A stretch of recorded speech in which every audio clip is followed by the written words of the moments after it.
United States has the highest maternal mortality rate in the developed world, with close to 1,000 American women dying every year during childbirth. And with maternal mortality rates that are 4 times higher than the national average, African American women are particularly vulnerable. A mother, a wife, a daughter, and the picture of vitality, Kira Johnson, a world traveler who spoke 5 languages including Chinese, was, as her husband Charles would tell us, as healthy as they come.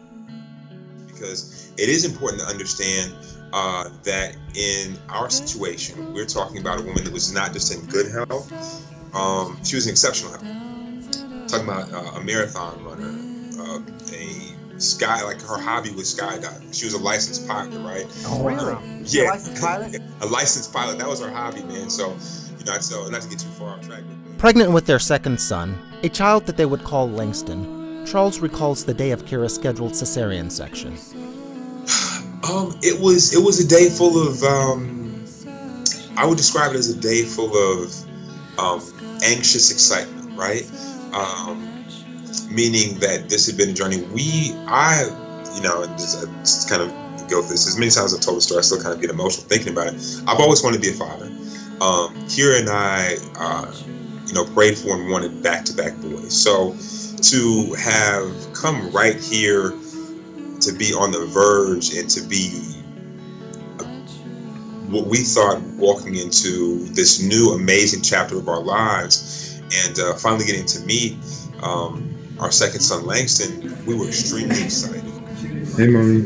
Hey, Daddy. Hey, Langston. Hey, 5 minutes away. All right, let's go, guys. All right, sweetheart. Ready to go? You want to walk, okay? We really expected this to be a walk in the park, right? Being second-time parents, all the jitters, we got this. This is easy. Not only that, going into what we understood and expected to be a world-class medical institution with an incredible reputation like Cedars-Sinai, never ever in our wildest dreams could I imagine that this would have been the outcome. So. The outcome was one that, in the blink of an eye, would change this family forever. And then a few hours later, she's gone. Just, particularly to lose her like we lost her, that we know from every expert has said this was totally preventable. To truly understand what was lost when Kira died, you have to understand who Kira Johnson was. So we asked Charles, how does a guy meet a marathon-running, licensed pilot who likes to jump out of planes, travels the world, and speaks 5 languages? Oh, so we actually met at a mutual friend's birthday party, and I was leaving with a group of friends, and I was walking out, and I just see her just standing there with this look on her face, like she did not want to be there, like arms folded, and gorgeous, but just like, I am not feeling this, right? And it was just interesting. Frankie Beverly's "Before I Let You Go" was playing, right? And I just started singing as I'm walking past her, and this huge smile. Oh man, and I was just done, right? And so I stopped, and I spoke with her, and I shot my best shot, fellas, right? So, and the rest is history. And so when you shoot your best shot and it drops, what do your friends think when you tell them about the marathon-running licensed pilot who likes to jump out of planes, travels the world, and speaks 5 languages that you're dating? As we were dating, I really think that my friends began to think that it was some imaginary friend that I was picking up, right? Like, you know what now, bruh? Yeah, bruh. Okay. And then when they met her, and the more they were around her, they understood, right? And but she was so humble. She'd never tell you. Yeah, she'd never tell you that. Just never tell you. She'd never tell you all of Never tell you stuff. any of it. So Charles's friend would call and say, I'm planning a trip to China. Oh, you need to call Kira. And then she would negotiate stuff with them in Chinese, and then make a that kind of stuff. Well, she may never have told you about all of this stuff, but to hear Charles and the judge tell it, life with this remarkable woman was an adventure. Take their friendly birthday competitions. They would try to outdo each other for birthday surprises. When it came to birthday surprises, though, Charles was no competition for Kira. We're talking about a woman that pulled off sneaking us in. We could tell you just what Kira was able to pull off and where she was able to sneak them into, but then we'd have to kill you. Trust us, though. It was amazing. We're talking about with military, CIA, Jason Bourne precision. Got it done. Game on. Now it was Charles's turn to surprise Kira for her birthday. I had a surprise to take us to Europe, and next thing you know, we were there, and then she put the end around on me, and we ended up in Monaco for the Monaco GP, and just outdid me in my own surprise, right? We here, and then so what it was is we ended up in Monaco, which is where I wanted to go, but then she set this whole thing up. We watched the race from, it was just bad sister, man. I would have just given up and enjoyed the ride, man. Seriously. Yeah, gotta try, man. You gotta outdo each other. Gotta try. Yeah, man. You gotta try.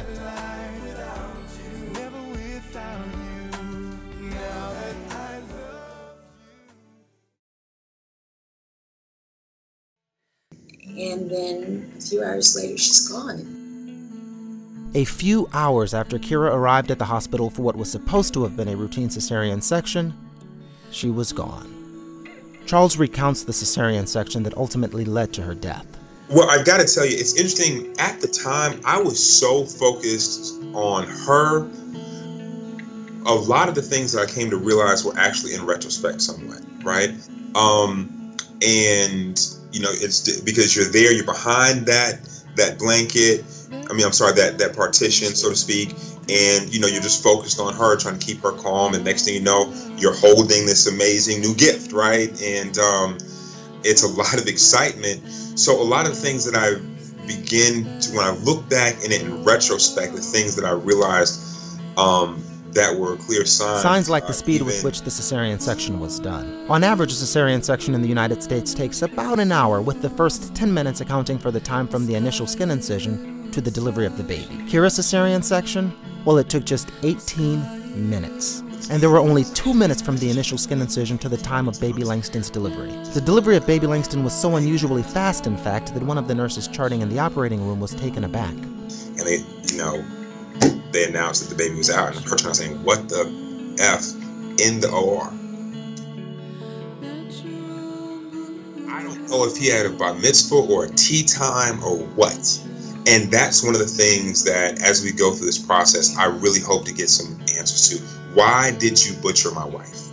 With the cesarean section done and both Charles and a healthy baby Langston at her side, Kira was taken to the recovery room. Like I said, we came out, he came, this wonderfully perfect little guy who tested off the charts, and we went back and we were in recovery. And as we know, as you all know very well, the C-sections, they're intense. And so she was in recovery and she was experiencing pain. And shortly after that is when I noticed that something just wasn't right. The first sign for me was I was at her bedside. Langston was in the incubator, and she's uncomfortable and kind of groggy, which is not a huge red flag with a cesarean section. But then as I'm sitting on the side of the bed, I begin to notice the urine that's going into the catheter bag begin to turn pink, right? And I brought that to the attention of the staff. As the urine in Kira's catheter became more and more bloody, her uterus was also found to be getting larger and larger. 2 potential signs of a postpartum hemorrhage having been noted, Kira's care team decided to investigate further with a bedside ultrasound. This ultrasound revealed fluid in the abdomen, possibly blood. So, the care team... They put forth a plan. They said, well, look, this is what we're going to do. We're going to monitor her. We're going to order some tests. And very importantly, we're going to order a CT scan stat. Meaning to be done immediately. Now, this order was placed at 6:44 in the evening. Hours continued to go by. There was no scan. Her condition deteriorates. She's beginning to lose color. She's continuing to complain of pain. No scan. I'm asking, where is the scan? They're saying, oh, it's coming, it's coming, it's coming. No scan. Doctor comes back, assesses the situation again. A few more hours go by, no scan. Oh, it's coming, it's coming, it's coming, it's coming. Now, my level of concern is escalating. I'm walking that fine line between trying to be able to be level-headed, not scare my wife, and not be the angry black man that goes against the grain and makes and turns from advocate to adversary, right, with the medical staff. So I'm lobbying for her. My mother is there. Her family is begging, pleading, where's the scan? Where's the scan? Oh, it's coming. It's coming. It's coming. Hours go by. Finally to the point where they say, well, no, look, we need to take another ultrasound. We need to do a blood transfusion. Blood transfusion? Where is the scan? At which point they tell me even before that, when I asked where the scan was, their response to me was, you know what? Your wife isn't a priority right now. Not a priority, they were told, because sicker patients in the ER took precedent over Kira. As more time passes, though, Kira becomes sicker and sicker while Charles and his family still advocate for what was supposed to have been a stat CT scan. What's causing her condition to continue to deteriorate? Where's the scan? At which point they tell me, well, you know what? We don't think she's stable enough to take her for the scan. Whoa! If Kira wasn't stable enough for a CT scan, that meant that she had gone from being something other than a priority to a critically ill patient. So I'm sitting here just dumbfounded, begging them to take action. Attempting to stabilize Kira with a blood transfusion, her surgeon, it seems, still tried to minimize the severity of her condition, even indicating to family members that she was stable enough for them to leave the hospital for a while. They have an 18-month-old, remember, at the same time. They've got a little boy. And so I left the hospital. First of all, I would never left the hospital. I went through a whole thing of tremendous guilt. Had I known, I would have called. I would call the world. But we were relying on what they said. And what her surgeon said was, hey, let's just see what happens. That was over and over. Well, let's just kind of see what happens. Sometimes these things resolve themselves. Sometimes, bleeding is so it went from a thing of, okay, well, the doctor is saying this, and I'm saying,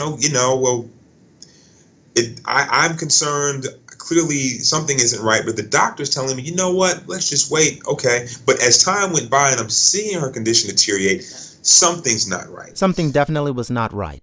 In spite of a blood transfusion, Kira was still becoming less and less stable. Her heart rate was rising while her blood pressure was becoming dangerously low. Kira was slowly bleeding to death. And the reality is that she should have been taken back to surgery to locate and control the bleeding long before it had ever gotten to that point. But her surgeon, unwilling or unable to acknowledge the severity of her condition, was hesitant. And I'll share this with you all. I'm not sure if you recognize it in the records, but the only way that she was able to get back to surgery is we actually had to go over her head to wake up the head of OB at home to go over the doctor's head to go back into surgery. So, after the head of the hospital's OB department was called on to intervene, Kira's surgeon finally agreed to take her back to surgery. Even then, though, while walking back to the operating room, he was still unwilling or unable to acknowledge the severity of her condition. Even as we're walking back there, he's saying to me, oh, don't worry about it. These things happen sometimes. I'm just going to go back in through the same incision I made before. I'm going to see what's going on. I'm going to fix it. This is the last thing he said to me, is your wife she'll be back in 15 minutes. That was the last time that any of Kira's loved ones would ever see her alive again. I tried time and again to pile stone upon stone, unbalance these scales. Now I'm trying again. I can finally see the reason it fails. If you're heavy, then you'll never set sail. So get ready, it's time to admit you have lost a lover. Just one chapter over. They did not get her back into surgery, back into the OR, to try and address the issue until after midnight. Even the scan had been ordered stat at 6. When they took her back, they still had no idea what was causing it.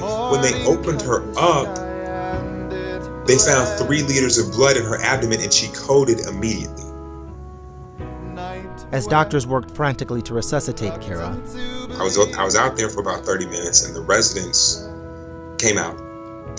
And as they were walking towards me, I can see the look on their faces not good, and they're approaching me. And so as they're approaching me, in my mind, I'm thinking worst case hysterectomy, and I'm preparing myself for that news. Right? Okay, you know, we've been through a lot. I can take this. They approach me and they say, Charles, we need you to have a seat. And I'm like, okay, y'all are some kids. You've been watching too much television. You all are being real dramatic with this hysterectomy news. Come on, lay it on me. So I sit down, and they say to me, look, we couldn't be back there any longer without letting you know what's going on. What do you mean? And they go on to tell me that when they made the incision, she coded immediately, and that, but they were still working on her, but her situation was critical. So in my mind, it almost, at that point, it begins to sound like, they're still talking, but it sounds like Charlie Brown, right? It's like, wah, wah, wah, I don't hear anything else. And I stopped them, I said, look, ladies, thank you for coming out, but I need you to get back in there and bring my wife back. Thank you for sharing that, but get back in there and bring my wife. But because in my mind, I heard, she's critical, y'all are still working on it. It's Kira. She's gonna be fine. Just get back there and fix it. Whatever's going on, fix it. Bring me my wife. Doctors continued to work on Kira, but she had been left hemorrhaging too long, and the damage, it had already been done. And I was out there for 45 minutes, an hour. The same two residents came out with some other doctor that I've never seen before, and they told me that that she was gone, and there was nothing else they could do.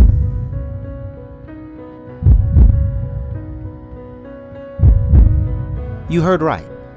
The news of Kira's death was delivered to Charles by 2 resident doctors in training and by a 3rd doctor that Charles had never met before.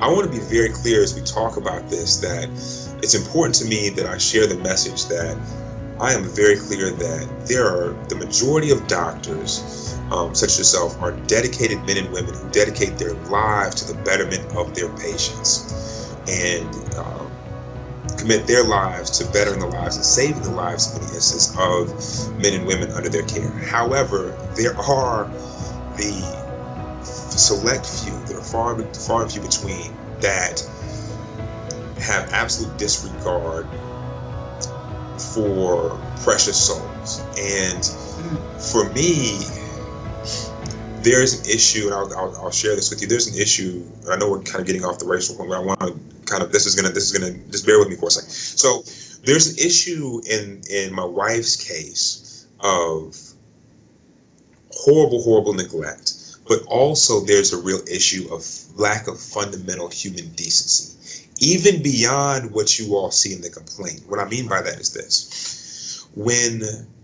my wife finally passed, early on the morning of the 13th, and they came out to deliver the news, the doctor that was responsible for her care never even came out. Are you serious? He sent residents to deliver the news. Oh my God. That's unheard of. I mean, that's unheard of. Wow. Furthermore, as in the subsequent days, as the hospital began to circle the wagons and send administrators and people to come by, because obviously, keep in mind, at this point, I'm still dealing with this situation. I still have a newborn, right? So I'm in the hospital as I would have been as a new father, waiting for him to be discharged, change diapers, doing feedings, and the whole 9. He never left the hospital until Langston was discharged. Yeah, so he came to the condo to tell me that Kira had passed. And then he left, and he did not leave that hospital again until he walked out with Langston. So, to that point, gentlemen, what happened was I'm there, people are coming by expressing their condolences and circling their wagons and doing the PC thing. And at one point, a woman who was head of the OB department came by to speak with me, along with her lieutenant. And she asked me if there was anything that she could do for me, and I made the point to tell her that the doctor responsible, who you'll see in the complaint, Dr. Naeem, never came to speak to the family and still had not been by there, right? Can I ask you, what did Dr. Naeem say when he finally did speak with you all? He did a lot. He was very nervous, very indirect, and very unwilling to accept responsibility. And wouldn't make eye contact. And would not make eye contact. Even suggested that he didn't know what went wrong. Hopefully an autopsy would give us some answers, maybe she and these things just happen. Sometimes these things happen. There's no explanation, and even went as far as to suggest that maybe she had some sort of heart condition, which she did not. So the question I asked Dr. Naeem is, it was clear that I wasn't going to get any clarity from him, and it was painful. So you got to think, at this point, not only am I in this room, but my in-laws are there.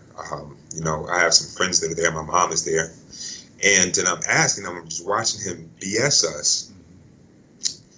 I asked him the questions. I just have a question for her. I said, if this was your wife, what would you have done differently? And this will give you an idea once again to what we were dealing with. His response to me was, what would I have done differently as a doctor or as a husband? What does that mean? Precisely. At which point, there's only, I am. You exercised a great deal of restraint. He never raised his voice. He was very calm. He almost ended up on Beverly Boulevard and got thrown out the hospital window. But I asked him to leave at that point because it was clear that this was going to go very bad. And not only am I thinking about trying to make sure that I represent my wife and my children well, I can't be responsible for what her brothers, who are in a lot of pain, are going to do as well, right? So it's very. Yeah, it's bad. It's bad. Remember, not only does the United States have the highest maternal mortality rate of any industrialized nation in the world, but black women in the United States are 4 times more likely than non-black women to die during and immediately after childbirth. So as uncomfortable as it may be for some, race is a factor in maternal mortality in this country. Knowing this, we asked Charles whether or not he considered the role that race may have played in Kira's death.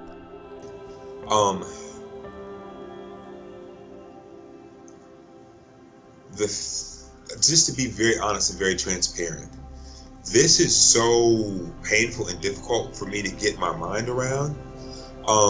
When I think about the fact that the color of her skin could have possibly gotten her back into that OR an hour, maybe 2 hours earlier,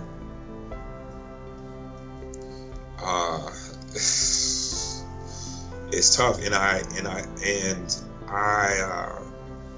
have, just to be very honest, I have a very good friend of mine whose wife is a physician, and before I was even prepared to look at this situation through those lenses, she made that point. She said to me, Charles, that oftentimes being in these hospitals, these doctors just don't see our people through the lens of humanity.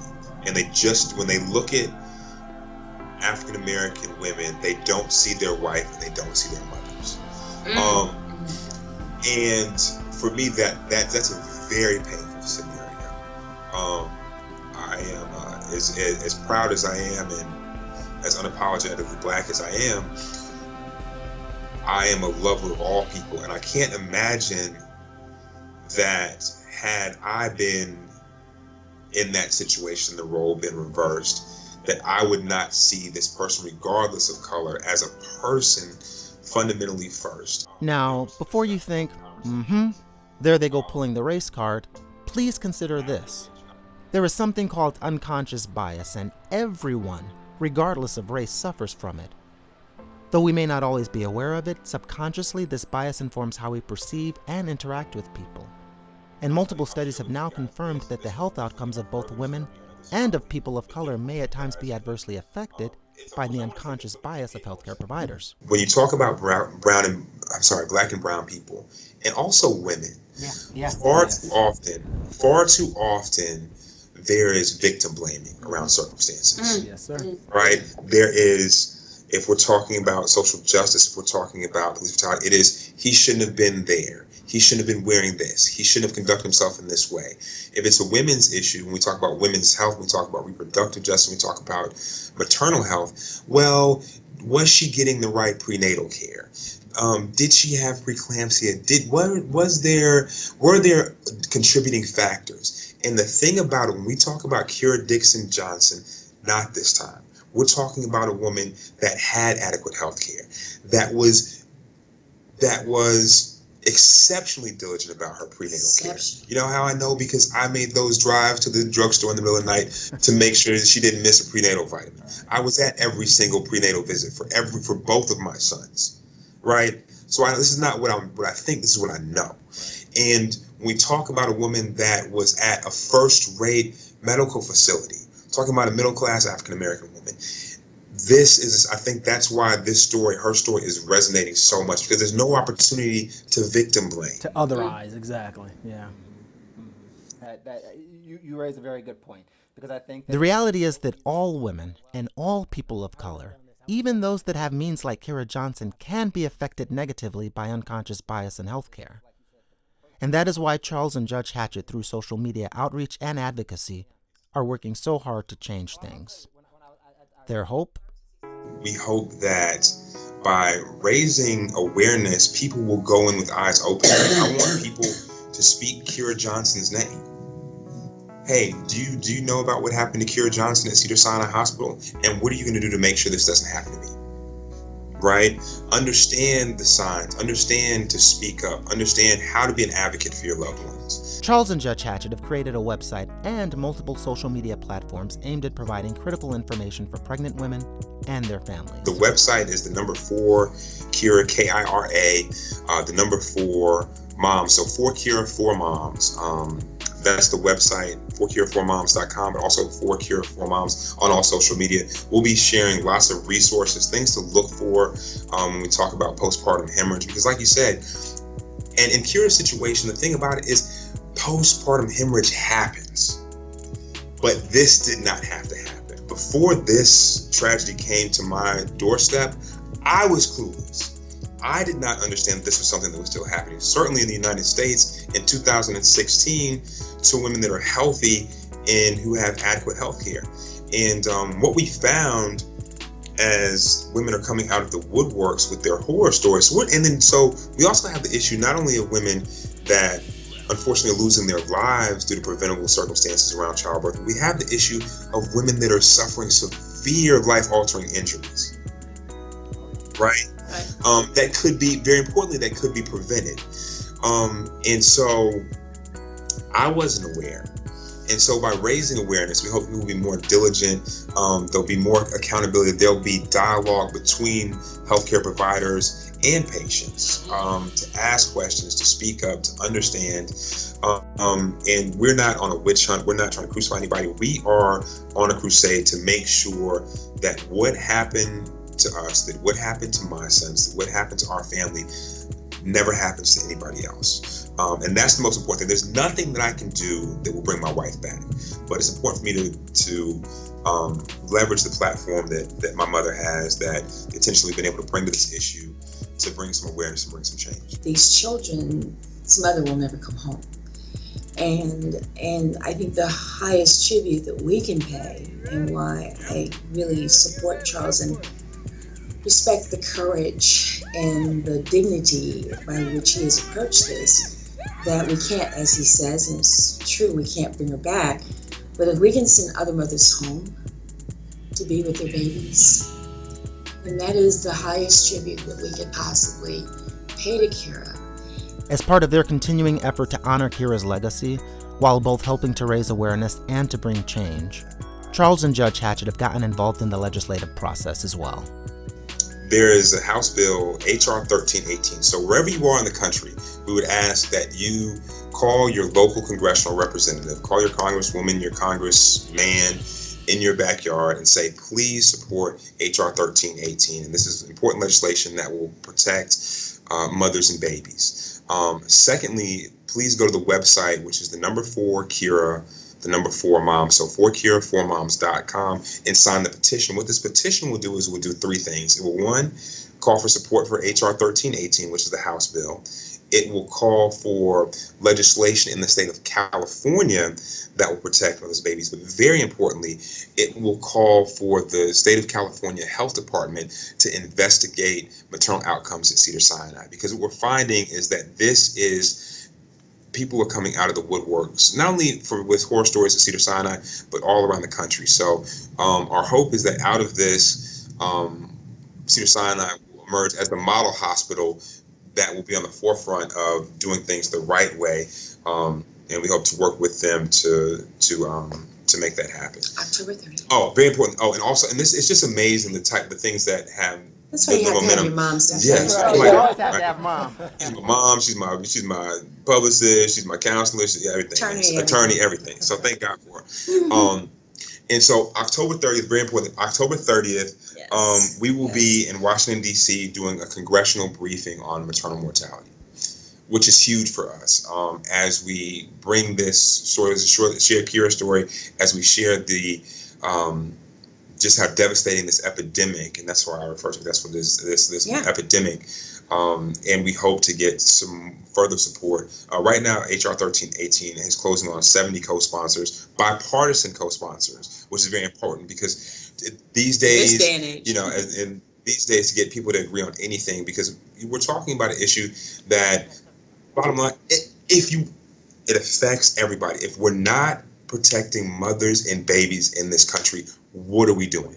Just one little thing. There's also a companion bill in the Senate, newly introduced, and that's S113.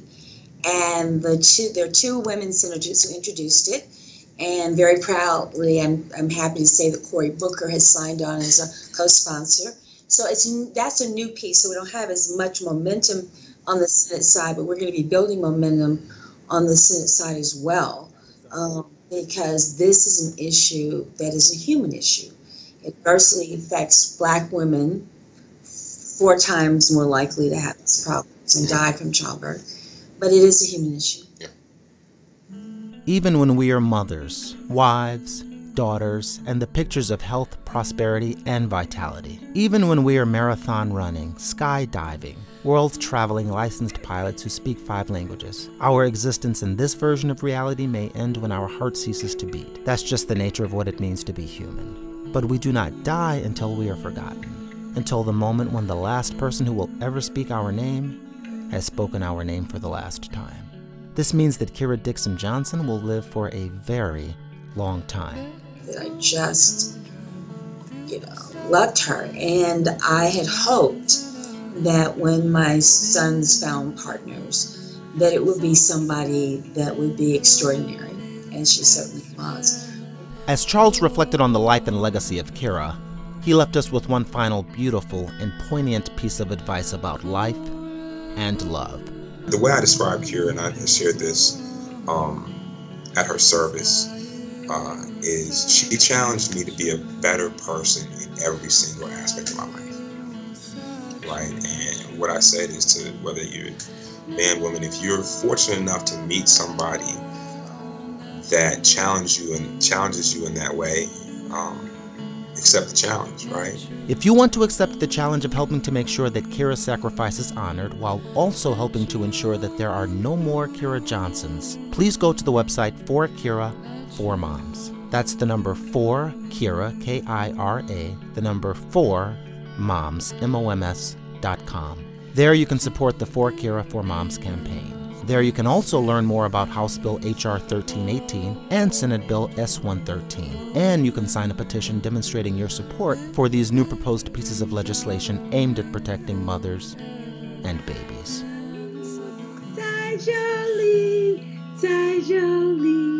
Walk upon your Jolie. Yay! Good job, buddy. Okay.